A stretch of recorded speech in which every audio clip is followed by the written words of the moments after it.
So our final speaker is Stav from LSU, and he's going to tell us about global time distribution via satellite-based sources of entanglement photons or entangled photons. Please, Stav, take it away. Yeah, thank you to the organizers for giving me the chance to talk about my project. This is a project done in collaboration with Zeros, which is a company who actually are trying to design a system like this, which I'll talk about. The idea here is to make a quantum network of clocks. So you want to distribute time across the globe. So you can think of this as a version of the GPS. Ultimately, with timing standard going better and better, you could talk about ranging. You can talk about doing it sort of on the go. But we are sort of looking at a preliminary phase here where it's just distributing time to begin with. So let me begin by first describing the protocol. So of course there are several quantum clock synchronization protocols. So I should really be saying a quantum clock synchronization protocol, but let's stick with this. And when I say that, it's because in general, quantum clock synchronization protocols use the entanglement degree of freedom as well. So you could have protocols where, for example, you have an entangled state, and then you let one of the systems evolve, the other one is in your control. You compare the phases, and from the correlations between the phases, you can find out the time offset. That's not what we are doing when we say it's a quantum clock synchronization protocol. Here, the only resource that is being used is the fact that if you have an entangled pair of photons generated from, let's say, an SPDC source, they are tightly correlated in time. So they are generated up to a few femtoseconds within a few femtoseconds of each other. So they are generated randomly, so that's a good thing. And whenever they are generated within a few femtoseconds of each other. And that femtosecond limit, of course, comes from the size of the SPDC crystal. And that's an experimental parameter that keeps on improving. So let's see what the protocol is. In sort of the bare bones of it is you have a SPDC source in the center.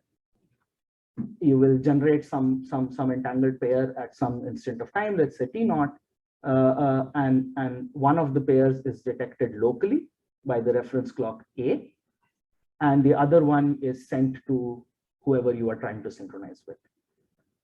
What these two people do is they timestamp once the photon is detected locally. So Alice, let's say, has the clock, has the SPDC source.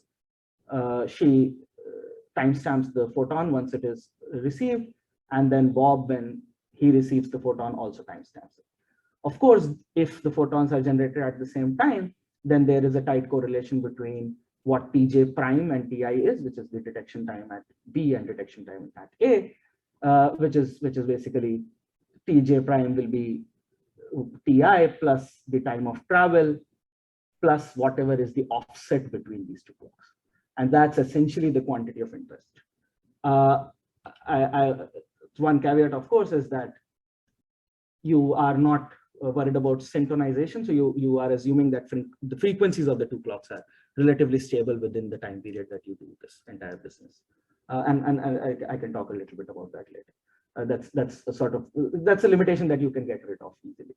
So you are trying to find out the fixed time offset between these two clocks, and that's sort of intrinsically stored in the correlations between these two things. So you can do a kind of degree of freedom, density of states kind of function. Same acronym. Oops. The density of state. So you can count the timestamps. So this is like this is a function which counts the timestamps at A, and then this is a function that counts the timestamps at B. And if you take the cross correlation of these two functions, that gives you a peak, which corresponds to the correlation between Ti and Tj prime. So this peak will appear at a time difference of delta, which is the offset, plus the time of travel TAB. Now, if you were to do exactly the same protocol, but the other way around, so just assume now the photon source is with Bob, and he does the same thing again, you will get a similar relation with a different cross correlation function CBA, where the peak will appear at TAB minus delta. So maybe it's the other way around. This is TAB plus delta, this is TAB minus delta. And once you have these two peaks, just by calculating the gap between these two peaks, you can get the offset delta. And by the sum of the peaks, you can get the path, the time of travel. So this is, therefore, there's a slight sort of benefit here that in usual sort of Einstein synchronization protocols, you need to know the time of travel. So you need to know the distance between the two clocks that you are trying to synchronize. And then of course you send a light signal, it goes and comes back forth, you measure the time difference, and you get to know the offset. But in this case, because you are doing it a sort of two-way, you get rid of the time of travel as a variable, and you can just calculate the offset from the gap of the correlation.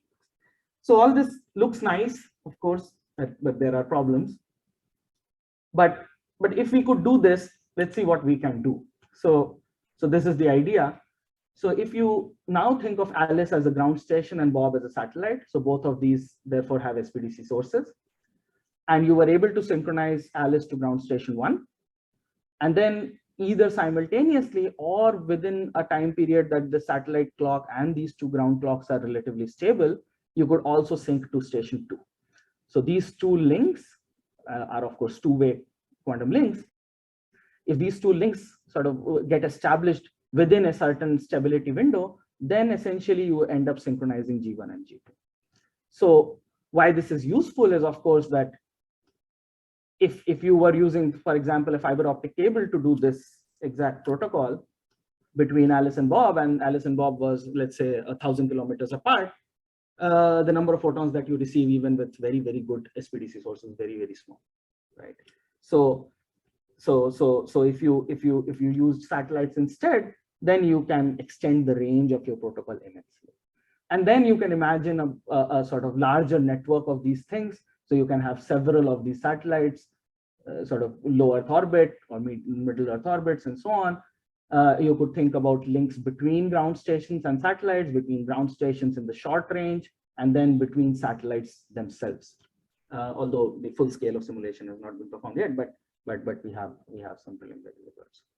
So that's the idea of moving to a satellite-based network. So what are the basic advantages, which is what I was just mentioning. With the protocol that I just mentioned, because of these very, very tight time correlations, what you can essentially do is you can get a picosecond to a nanosecond level of precision. So for comparison, GPS gives you 40 nanoseconds at best. So that's the full military GPS strength, gives you a precision of 40 nanoseconds. And of course, that's at a global scale. So that is true that because it's a classical way of doing it, they can do 40 nanoseconds, but over the entire planet and also on the go. But what this can do is a higher precision, and what it also offers you is this additional benefit that it can do it in a very small acquisition time window. So the data collection that you need for this protocol is much smaller, and that's precisely because of these tight time correlations. Because even if you have one tightly correlated photon pair, and your background is low enough, you can get a peak, right? Now, of course, if you have higher background rates, you will need more peaks, but this in general performs better than sort of phase encoding as in the GPS. So that's one point. Of course, this is kind of so this is a little bit of a heuristic statement. It's not proven, but if you introduce, for example, symmetric delays, that means if somebody tries to change the time of travel, but they do it symmetrically, then that does not affect your protocol because you are anyways canceling it out.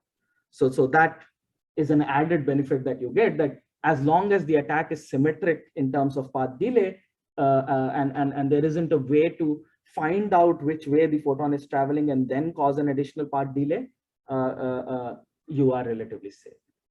And then, of course, on top of it, we have still not used the entanglement correlations, but they are still there, right? So to authenticate, for example, who you are synchronizing with, you could do a Bell violation mission. So there is an extra sort of added layer of security which you could get. And of course, sort of the benefits of moving to a space-based network are well known in sort of the quantum networks community. People know it's low loss compared to fiber optic cables. You can get larger coverage areas. And of course, since it's in space, slightly more difficult to attack. Maybe Elon Musk can do it. Is this going on YouTube, sir?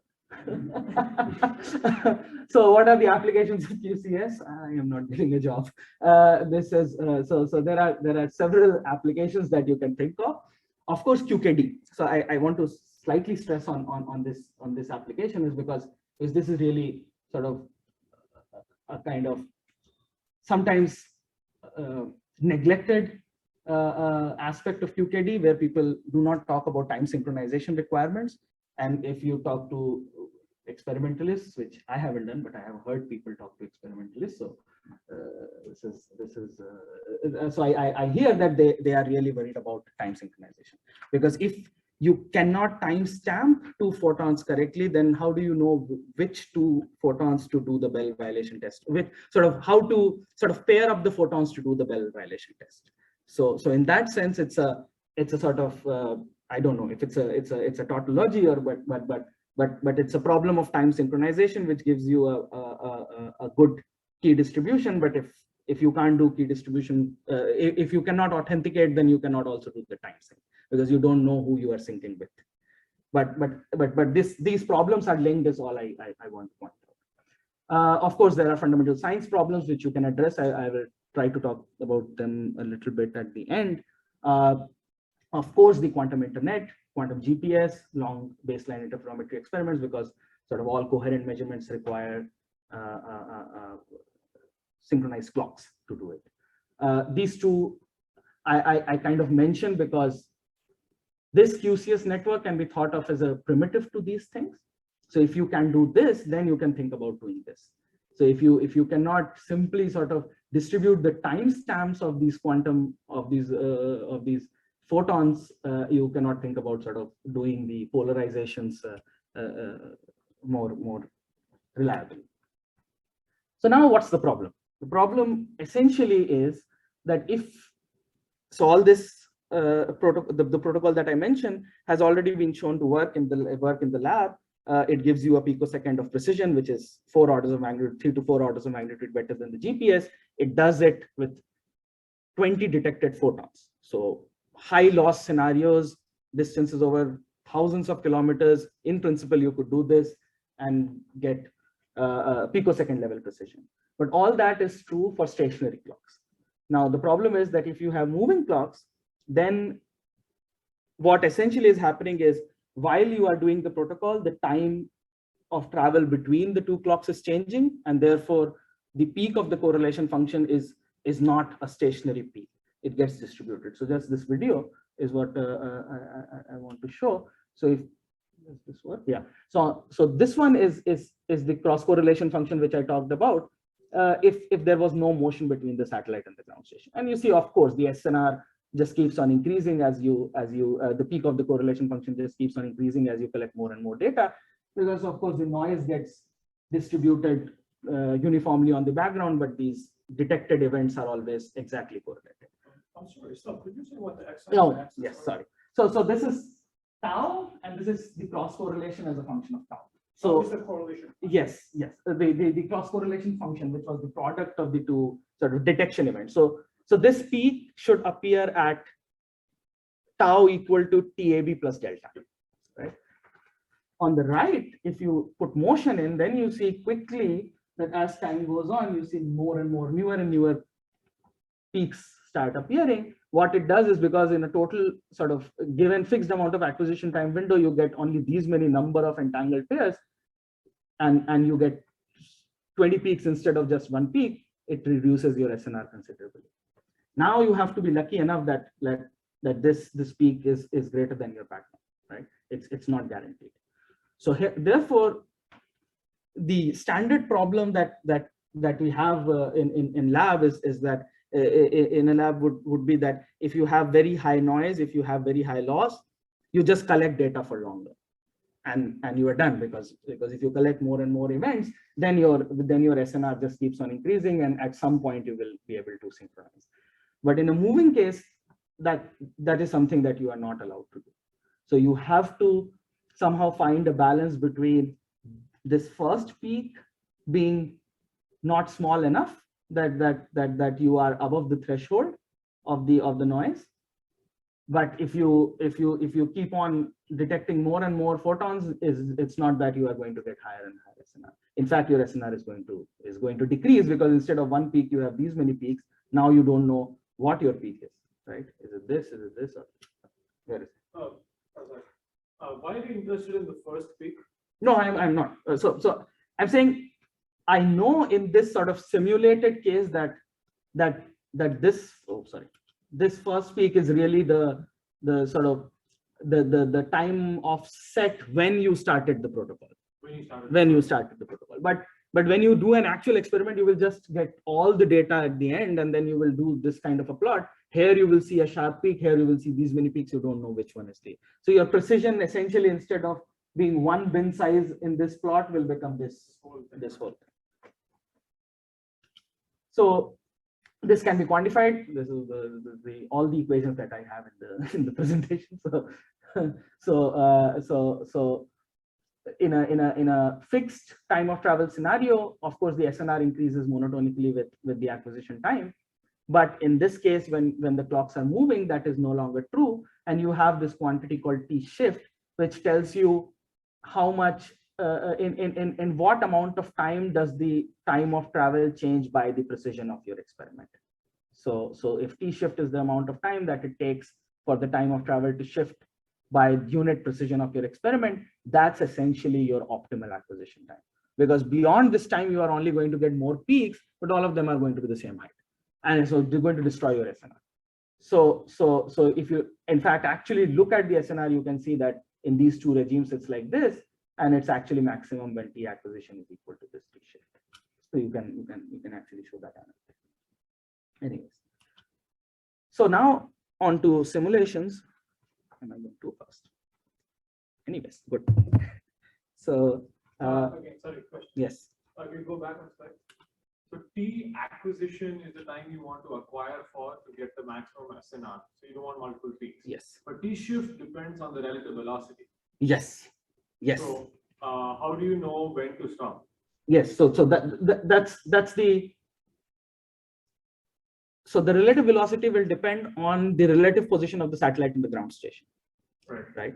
So you will need some approximate knowledge of the trajectory of the satellite vis-a-vis the ground station to do this. Of course, but the idea is that it does not sort of falsify the claim that you don't need to know the time of travel, because the idea is that it's sort of an order of magnitude thing that you need to know. Let's say the acquisition time is a millisecond, right? This T shift. You just need to know that T less than yes. close to T shift, and then yes. you have a good. Yes. In fact, anything less than that, you know that your SNR will only increase. So wherever you are done, right? But that's exactly the way that we think about this problem. So so now we run simulations. We have some analytical results of how these things, how you can calculate the precision, the maximum achievable precision between two ground stations and so on. But the best way to kind of do this is of course the best way is to do an experiment, but the sort of semi-best way to do this is to run a simulation.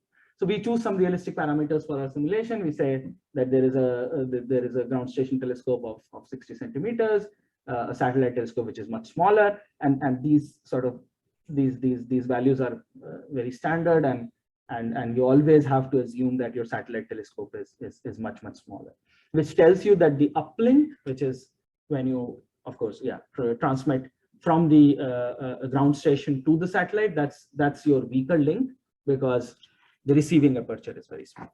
So you really have to worry about the uplink precision. That's your sort of precision determining link.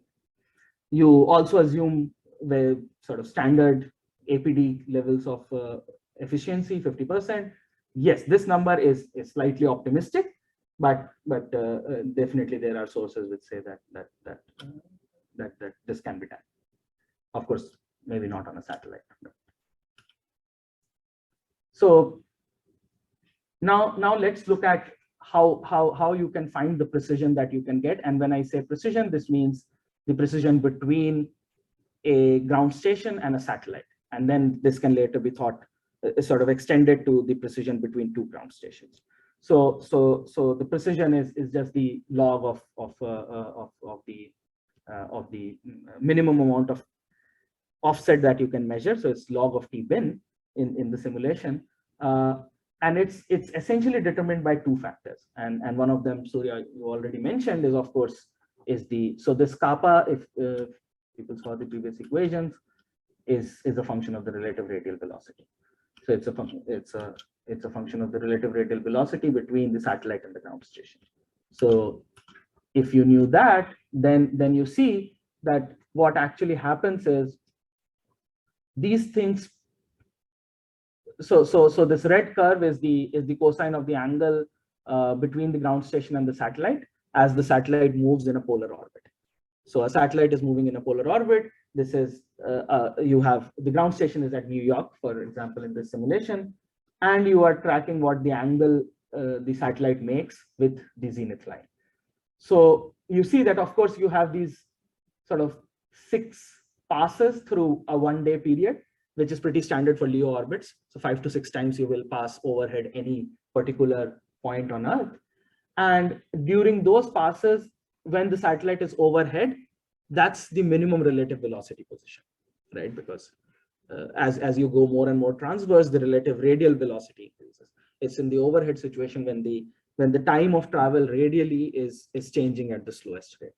So that's kind of, so you get the intuitive picture that that's kind of ideal for you, because if the velocity is the smallest, then your time of travel is changing the slowest, then your peaks are shifting the slowest, so you can acquire for longer amounts of time. So you choose. So you see that these 5 or 6 peaks in kappa tell you that these will be the suitable values for doing the time sync. And then you also see similar features in the transmissivity of the channel. So by transmissivity, I mean this includes atmospheric loss, this includes beam spreading, this includes detected inefficiencies, this includes the fact that sometimes you are below the horizon and the Earth is opaque, so it just goes to 0. Apart from these 6 peaks, which correspond to exactly these overhead passes.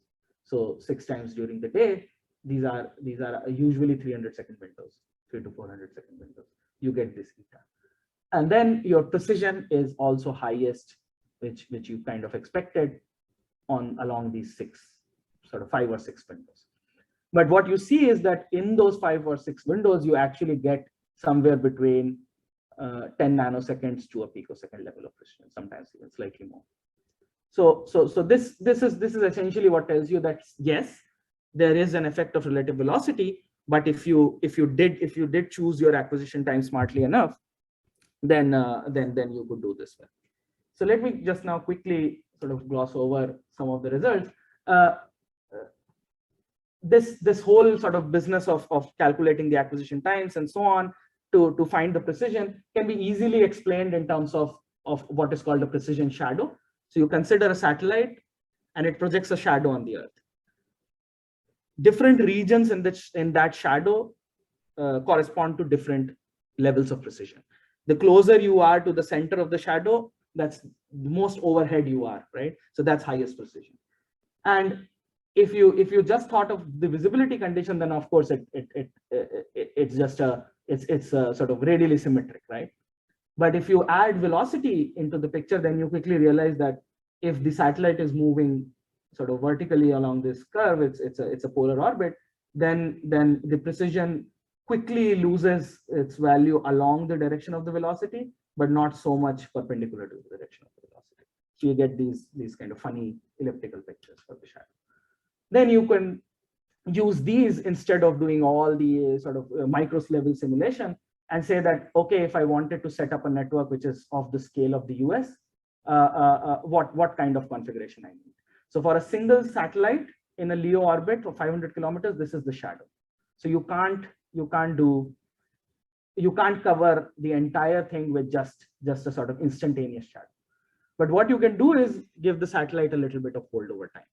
So if you allow it to synchronize first with, let's say, Seattle, and then a little bit time later with Los Angeles, then you can cover the entire continental US. And that essentially tells you that if there is little bit stability in the satellite clock, then you can extend the network and do much better. So I think I am almost out of time, so I will kind of skip over this. This is explaining exactly that as you extend the stability of the clock, you kind of cover greater and greater areas. And this is in terms of this picture. So this is the visibility shadow and this is the precision shadow, but they explain more or less that. What you can see is that as you increase the holdover time, you can actually get almost nanosecond precision between places like Los Angeles and Seattle, which are almost 4,500, 5,000 kilometers apart. This is a scale at which you cannot get even nanosecond precision with the GPS. With the GPS, you can get maybe 100 nanoseconds across the globe. At 4,000 kilometers, you cannot get with any classical technique or any quantum technique. Without the use of satellites, you cannot get that. So yeah, there are several applications. I can maybe if there are questions, I can talk about these, but more or less this. So you could do fundamental size experiments. You could talk about relativistic effects, so on. You can talk a lot about security, which we haven't yet, but. And again, do I have this like this? Sure, please. Thank you.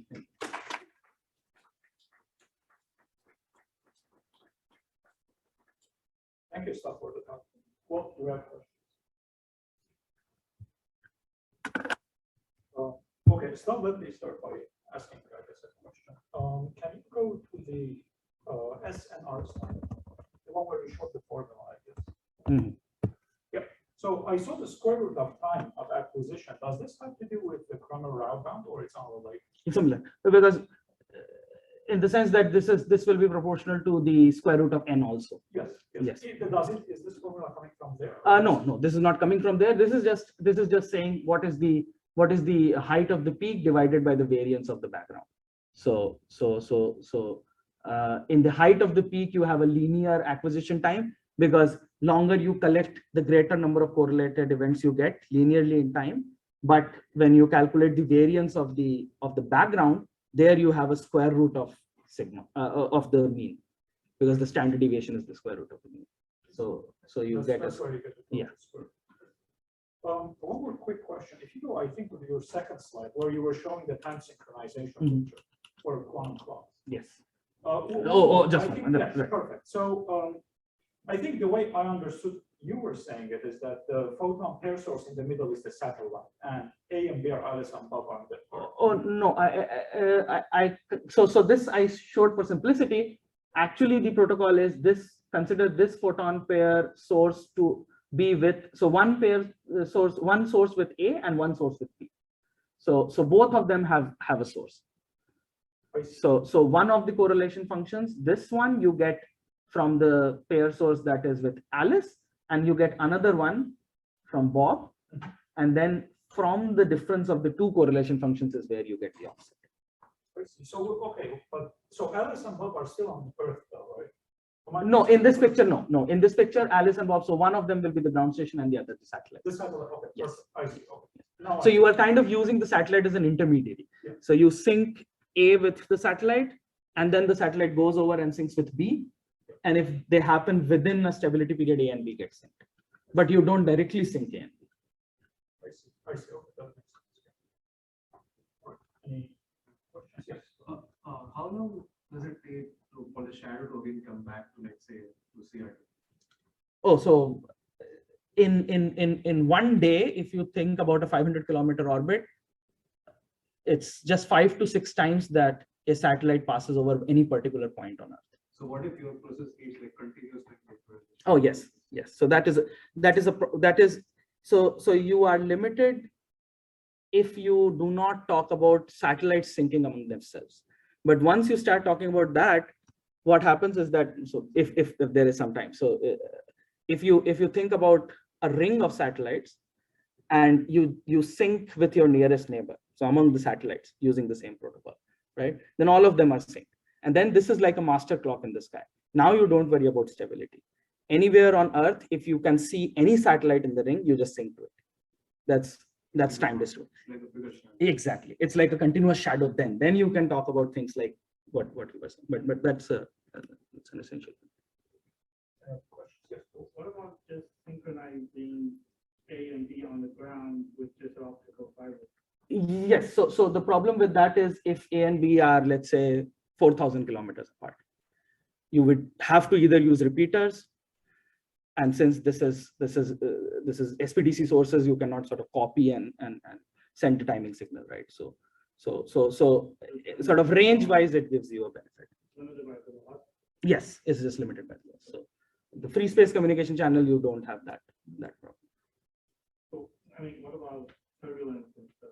Yes, so we don't have turbulence, but we have beam spreading, we have photon loss, we have detected inefficiencies, and of course you can sort of put those errors in the local in the simulation. You can increase your detected inefficiency if you feel that that's an extra loss. Yes, but that we have included.